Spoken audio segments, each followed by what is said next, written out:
In this video, we will be covering Lesson 8.3, Testing a Claim About a Mean. You should be able to perform a hypothesis test for claims about a population mean and interpret the results in context using common language once finished with this lesson. Looking at our first example of getting enough sleep. A common recommendation is that adults need to sleep for 7 to 9 hours per night in order to remain healthy. On a morning talk show, the host mentions, "I'm pretty sure adults get less than 7 hours of sleep per night on average." A random sample of adult sleep times in hours obtained from the National Health and Nutrition Examination Study are listed below. Using this data, test the talk show host's claim at a significance level of 0.05. Assume adult sleep times are normally distributed. And here we have our data. So this is a different type of question than what we've been looking at because we're talking about an average. Okay, so this means we're going to be using mu's. So this is going to get us ready for t-test. A t-test for a population mean. So in this problem, we have that the mean of that sample is roughly 6.83 hours. If you put in that data and do equals average in Excel, you would get 6.83.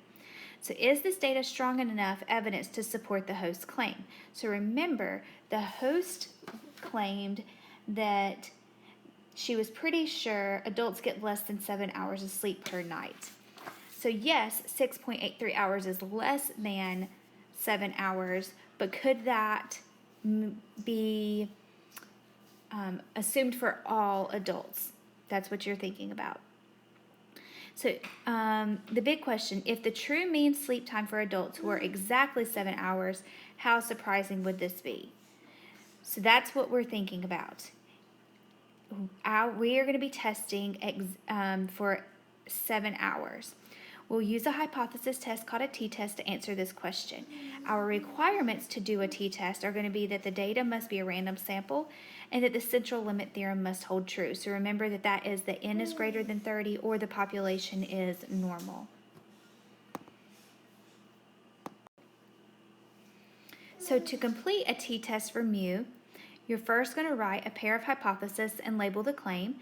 That means you're going to state your null hypothesis and your alternative hypothesis. Make sure you label them the correct way and then which one is the claim.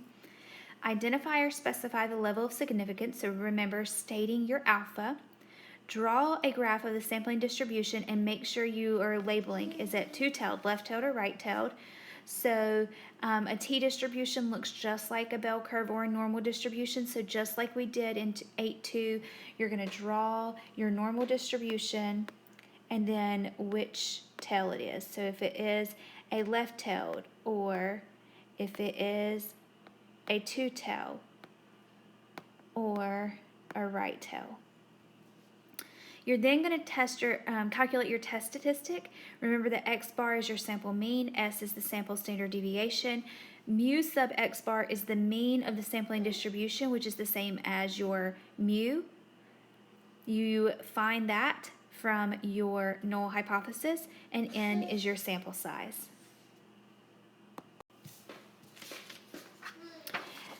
After you find your test statistic, you will find the p-value. So for a right-tailed test, you're going to do t.dis.rt, put in that test statistic, and then your degrees of freedom. If it is a left-tailed test, you'll do t.dis, your test statistic, the degrees of freedom, and true, and I am calling it degrees of freedom. Remember, degrees of freedom is n-1. And for a two-tailed test, if you get a negative test statistic, treat it as left-tailed. And if you get a positive test statistic, treat it as a right-tailed. Just make sure that you double the area you calculate. Then you're going to make your decision about the null hypothesis. Remember, we only reject the null hypothesis or fail to reject the null hypothesis. So if your p-value is less than or equal to alpha, your decision will be to reject the null hypothesis. If your p-value is greater than alpha, the decision is to fail to reject the null hypothesis. And then, of course, finish with an interpretation, and your interpretations will look the same as what you have been working with in 8.2 and in the practice that we did. So here we have, there is sufficient evidence to reject the claim that if you have a null hypothesis as your claim and you reject the null, just remember you want to state your level of significance. So that is, what is alpha equal to? And make sure that you're writing it in terms of the original claim. This table has not changed from 8.2. So again, this is something that I would put on my note card. So let's look at our example, getting enough sleep. We know that the morning talk show host mentioned, I'm pretty sure adults get less than 7 hours of sleep per night on average. So this is our claim. They're talking about less than 7 hours, so less than 7 hours of sleep on average is a mu. Because it is less than, we will write this claim in our alternative. So mu is less than 7 hours, and this is our claim. So our null is going to be greater than or equal to 7 hours. We are testing this at a significance level of 0.05, so that means our alpha is 0.05, and we need to draw a sampling distribution. So again, it's a normal curve, and we look at the alternative. The alternative was mu is less than 7 hours. Less than means it is a left-tailed test. So if you put this data into Excel, you're going to get an average of 6.83. You also will need to find your standard deviation, so stdev.s, and then select your data. It's approximately 1.99. Our mean sub x bar, or mu sub x bar, is 7. Again, this is coming from the null hypothesis, and n is 12. Now we can figure out what our t-score is. So you're going to do your x bar, so 6.83, minus mu sub x bar, so 7, divided by your standard deviation, so 1.99, over the square root of n, so that's the square root of 12 here. If you put this in Excel, you get negative 0.296. So we have a p-value of negative 0.296. This we know is a left-tailed test, so we're going to use t.dist, our test statistic, the degrees of freedom, so n minus 1, and true. So if we insert that into our Excel formula, your first value should be your negative 0.296. Okay, so this value should just go here. Your degrees of freedom, so remember this is 12 minus 1, so 11, and true. If you put that in Excel, you get 0.3864. So now we're going to make our decision. We are going to compare 0.3864 to 0.05, and since 0.3864 is greater than 0.05, we fail to reject the null. Then you can take a look at the table and figure out how to write your interpretation based on that we said fail to reject the null hypothesis and the alternative hypothesis was the claim. If you do that, you will see that you would write at a significance level of 0.05. There is not sufficient evidence to support the talk show host claim that on average, adults get less than 7 hours of sleep per night. In our next example, we're looking at gas mileage for Ford Taurus. Ford claimed that the 2013 Ford Taurus had an average highway fuel efficiency of 29 miles per gallon. A car magazine tested 20 cars and found an average of 28.2 miles per gallon. the standard deviation of the sample was 1.15 miles per gallon. We are going to assume that highway fuel efficiency is normally distributed, and we're going to test Ford's claim at a significance level of 0.01. The first thing we need to do is write our hypothesis. So they claim that the 2013 Ford Taurus had an average highway fuel efficiency of 29 miles per gallon. So that would be our null hypothesis. So an average of 29 miles per gallon.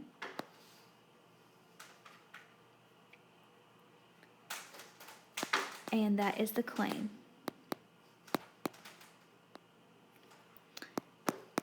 Our alternative then, because the null isn't equal to, will be not equal to 20 miles per gallon.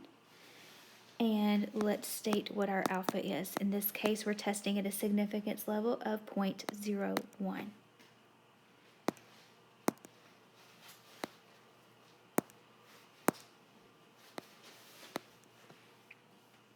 Then we want to draw our sampling distribution. And since it's a not equal to, that means it will be a two-tailed test. I like to make a note of what I have. So x bar is mu sub x bar is 29. X bar is the 28.2 from the information given to us. Our standard deviation, or S, is 1.15. Again, this was given to us in this problem. And N was 20. We'll find our test statistic. So 28.2 minus 29 over 1.15 over the square root of 20. You can put that in Excel and you're going to get approximately negative 3.11.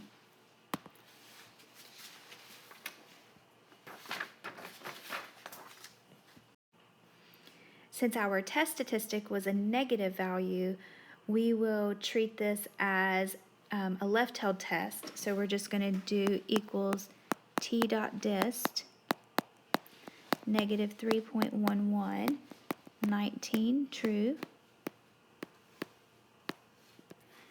and you get 0.0029, and we need to double it because it's a two-tailed test, so 0.0058. Then we want to make our comparison of the p-value to alpha, so 0.0058 is what to 0.01. So 0.0058 is less than 0.01. That means my p-value is less than my alpha, so we reject the null hypothesis. Now we can write our interpretation.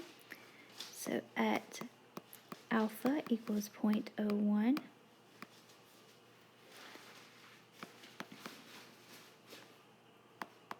there is enough evidence to reject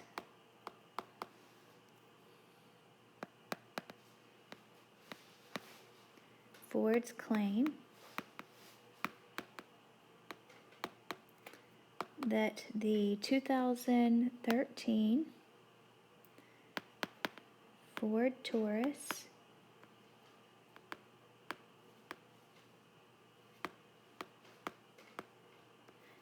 has an average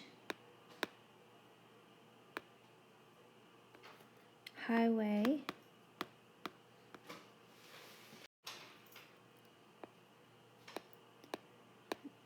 gas mileage of 29 miles per gallon. In this last example, we have candle burn time. A candle making company advertises, "Our new holiday candle will last longer than the entire holiday season with average use. Assume that the holiday season refers to calendar dates between Halloween, so October 31st, and New Year's Day, January 1st. And the average use means burning for 1 hour per day." So we have a small candle store owner that kept track of the burn times for 32 of the candles, and the mean burn time was 63.7 hours, and a standard deviation of 2.8 hours. Test the claim in the advertisement at a significance level of 0.05. So the company claimed that their candle lasted longer than the holiday season, and we're going to count the holiday season from October the 31st to January 1st, and if you count those days, it is 63 days. So if it's 1 hour per day, then you would say 63 days times 1 hour is 63 hours. So their claim is that it lasts longer than that. Longer is greater than, so that's going to be our alternative. So we're going to have our null hypothesis and our alternative hypothesis, and we know that the average is longer than 63 hours, and this is our claim. So we can write our null as mu is less than or equal to 63 hours, and we're testing this at an alpha of 0.05. So draw your sampling distribution. And because it is a greater than in our alternative, this will be a right-tailed test. So mu sub x bar is 63, and x bar was given to you as 63.7 and a standard deviation of 2.8. N is 32. Find your test statistic. So 63.7 minus 63 over 2.8 over the square root of 32. Put that in Excel and you're going to get approximately 1.414. Then we can find our p-value. So this is a right-tailed test, so you're going to do equals t.dist.rt 1.414, and your degrees of freedom here is 31. That is approximately 0.084, and then make your decision. So 0.084 is what to 0.05? So 0.084 is greater than 0.05, so you were saying our p-value is greater than alpha, so we fail to reject the null hypothesis. Again, you're going to look at that table and determine how to write your interpretation. And our interpretation here would be at alpha equals 0.05. There is not enough evidence to support the advertisement's claim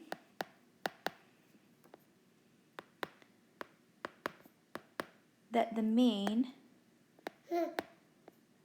burn time of the candle is longer than 63 hours. This finishes up lesson 8.3. Your lab manual pages that goes along with this is pages 82 to 87.